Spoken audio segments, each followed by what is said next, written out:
Difference কত ছিল জানেন? লোকসভাতে 40 লক্ষ, 58 লক্ষ ভোট বাদ দেওয়ার পরে ডিফারেন্স আছে? আচ্ছা, সবে ট্রেলার দেখিয়েছে, ব্রেকফাস্টে 58 লাখ, আর লাঞ্চ হবে 14 ফেব্রুয়ারি।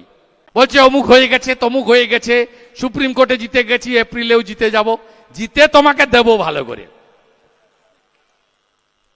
জিতিয়ে তোমাকে ভালো করে দেবে এবারে বাংলার জনগণ। সুপ্রিম কোর্ট বলেনি যে BLA 2 কে সঙ্গে নিয়ে ঢুকতে হবে, অর্ডার না আসা পর্যন্ত বলতে পারেন না। সুপ্রিম কোর্ট বলেছে যাদের সহায়তা দরকার শুনানিতে তারা সহায়ক নিতে পারবে।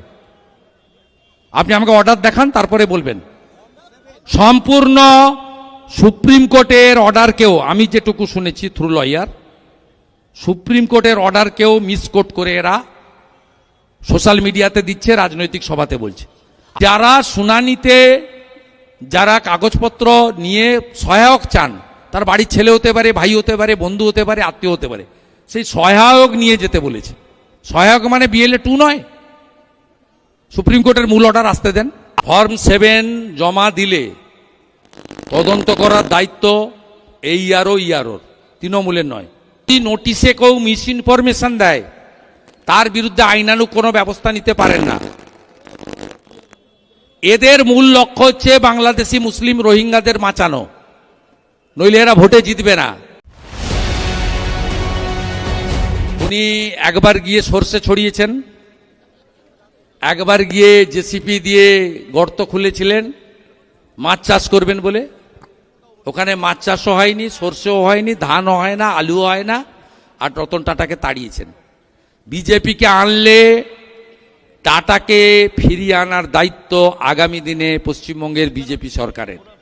এটা আমরা পশ্চিমবঙ্গ বিজেপির যারা প্রমুখ নেতা রয়েছি প্রত্যেকের কমিটমেন্ট, আমাদের কমিটমেন্ট।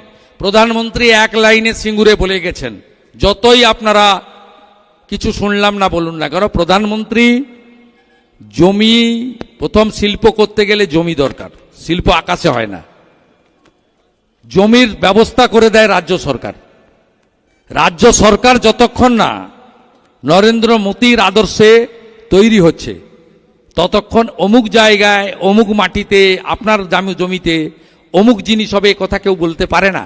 তিনি একটা লাইনে বলে গেছেন, এই রাজ্যে বিনিয়োগ তখনই আসবে যখন আইন শৃঙ্খলা পরিস্থিতি ভালো হবে।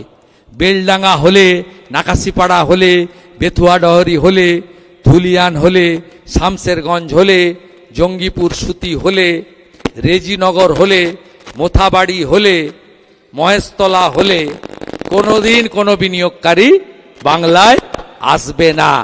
আগে জামাতি হাঁটাও, তারপরে এখানে সব হবে। আগে জামাত হাঁটাও, জামাতকে হাঁটাতে হবে আগে। মুর্শিদাবাদের দাঙ্গা, বেলডাঙ্গার দাঙ্গা পরিকল্পিত, এর সঙ্গে PFI রয়েছে, এর সঙ্গে মিম রয়েছে, এখানে হুমায়ুন কবিরের উস্কানি রয়েছে। আর মমতা ব্যানার্জি মুসলিম ভোট হারানোর ভয়ে তিনি ওখানে করতে দেননি।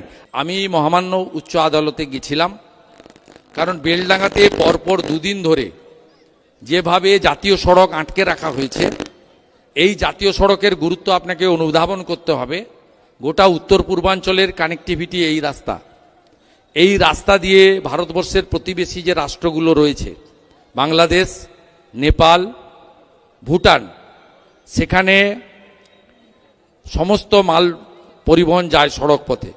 এরা চায় মুর্শিদাবাদ জেলাতে যে 28% হিন্দু আছে তারাও জমি জায়গা বেচে দিয়ে পালিয়ে যাক। তারপরে এদের টার্গেট হবে নদিয়া জেলা।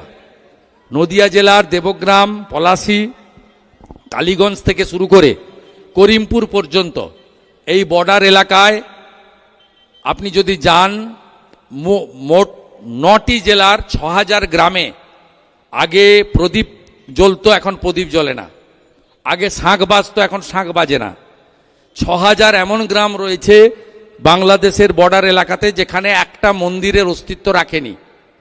খোল বাজে না, মৃদঙ্গ খঞ্জনি বাজে না, হরিনাম হয় না, তুলসী মঞ্চ নেই। এদের গ্রেটার বাংলাদেশ তৈরি করার ষড়যন্ত্র, এটা আন্তর্জাতিক ষড়যন্ত্র। তাই অবিলম্বে প্যারামিলিটারি ফোর্স নামানো শুধু নয়, এনআইএ এর মাধ্যমে এদেরকে গ্রেপ্তার করতে হবে।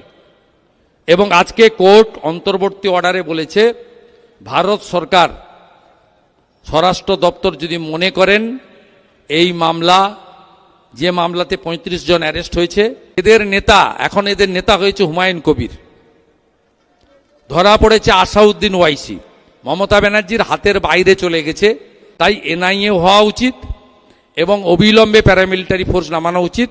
এবং ভারত সরকারের লয়ার সেখানে দাঁড়িয়ে বলেছে, আমাদের হাতের কাছেই মুর্শিদাবাদে এই মুহূর্তে 5 কোম্পানি প্যারামিলিটারি ফোর্স রয়েছে, আমরা এক্ষুনি ডিপ্লয়েড করে দিচ্ছি।